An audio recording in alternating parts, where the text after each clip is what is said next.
Justice pour tous. Ces mots sonnent comme un idéal. Est-ce une réalité? Loi d'exception, exclusion, discrimination. Dans un monde dangereux, difficile de concilier liberté et sécurité. Rencontre avec Mireille Delmas-Marty.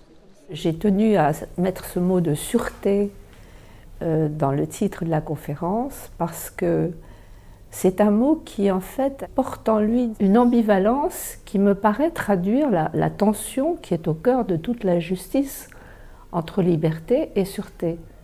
Quand on passe au mot sécurité, on perd une partie de la richesse de la sûreté parce que la sécurité, on voit uniquement l'aspect sécurité publique. Et pourtant, c'est la sécurité qui domine dans le discours actuel. Il y a la polémique en ce moment autour d'un fichier de police, MENS. Vous en avez sûrement entendu parler?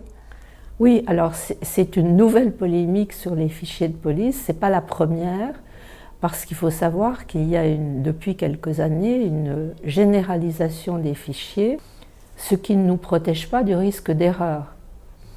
Donc le problème avec cette multiplication des fichiers, c'est d'arriver à un état de surveillance permanente. On est presque paranoïaque? C'est un peu le monde orwellien, hein, c'est Big Brother.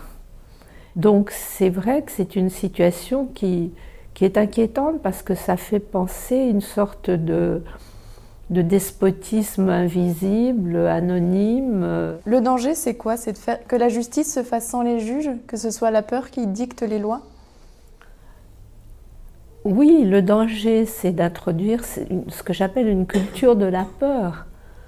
Et la peur, on sait qu'elle est mauvaise conseillère, surtout quand c'est une peur exclusion. Je pense qu'il faut arriver à inverser ce mouvement.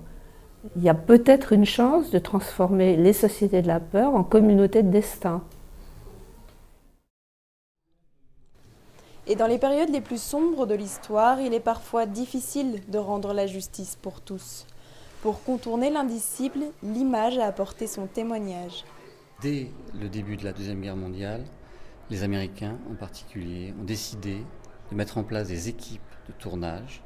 Et ces opérateurs devaient travailler de manière telle que s'ils découvraient des atrocités, ils devaient en rendre compte à la fois par l'image et par l'écrit et par le son, de manière telle que ce ne soit pas contestable et en particulier que ce soit présentable dans une enceinte judiciaire.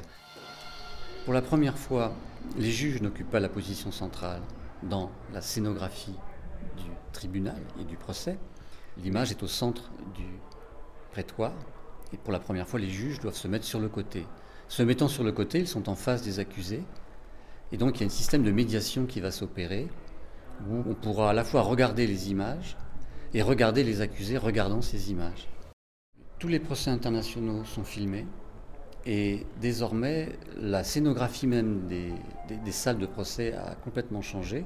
On n'a plus de dimension physique de la présentation de documents, tout est sous forme d'images, même s'il s'agit de documents écrits qui sont scannés.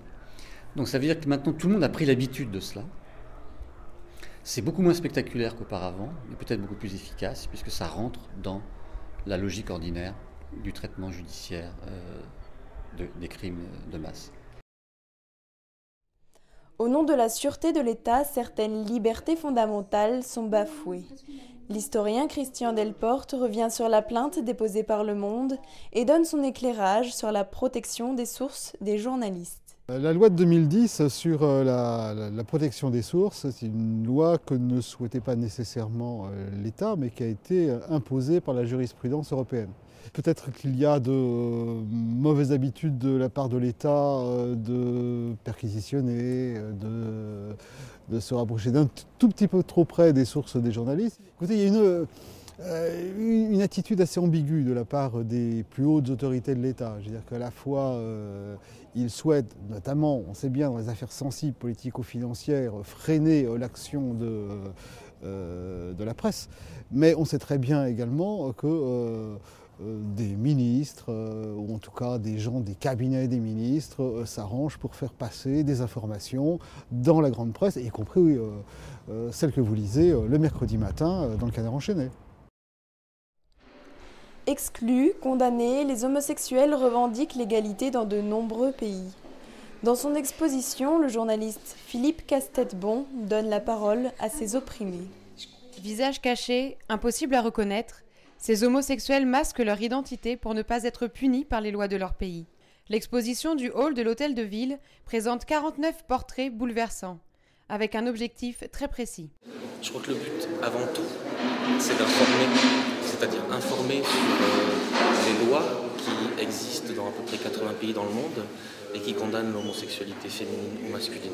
Mise à mort, lapidation, prison, assignation à domicile, des peines impensables aujourd'hui dans notre pays. Pourtant, l'homosexualité n'est dépénalisée que depuis 1981 en France. Avant, les homosexuels étaient considérés comme des malades mentaux. Je pense que dans le contexte de l'époque et sans pratiquer l'anachronisme, certains pensaient que la France était une véritable démocratie parce qu'ils ne se posaient même pas la question de ces droits de sexualité minoritaire, par exemple. L'Inde et les Fidji viennent d'abroger leurs lois discriminantes. Voilà 3 jours qu'on nous parle de faire justice. Mais pour vous, faire justice, c'est quoi? Faire justice? Je peux pas vous répondre. Je n'en sais rien. Il faudrait déjà déterminer le mot de justice. Oh là, non, j'ai pas eu le temps d'y réfléchir. Non, je peux pas vous répondre là. Non, désolé. Non, c'est pas bon. Difficile d'obtenir une réponse. Alors on a marché, cherché et interrogé. Et puis finalement, on a fini par trouver. Faire justice, c'est rendre possible la vie en société. C'est tout simplement exercer une fonction qui est essentielle dans toute société, c'est-à-dire organiser la protection des citoyens. C'est la recherche de la vérité, essayer d'atteindre le plus possible dans ces décisions de la vérité. C'est réfléchir avec équité. De considérer qu'il y a des cas particuliers et pas du tout des lois générales, sinon la justice elle serait rendue par des ordinateurs, on rentrerait quelques données et puis on obtiendrait à partir de ces données une espèce de décision de justice. Non, c'est de dire mais qu'est-ce qui fait qu'un individu en est arrivé à faire ceci ou cela? Pour moi, ça veut dire quoi faire justice? Tout simplement établir la vérité des faits, la vérité tout court. C'est, la loi de plus fort. Au programme aujourd'hui, une conférence Justice et Histoire par Robert Badinter, sénateur, avocat, ancien ministre de la Justice et président des 13e Rendez-vous de l'Histoire, de 17h30 à 18h30 à l'hémicycle de la Halle aux Grains.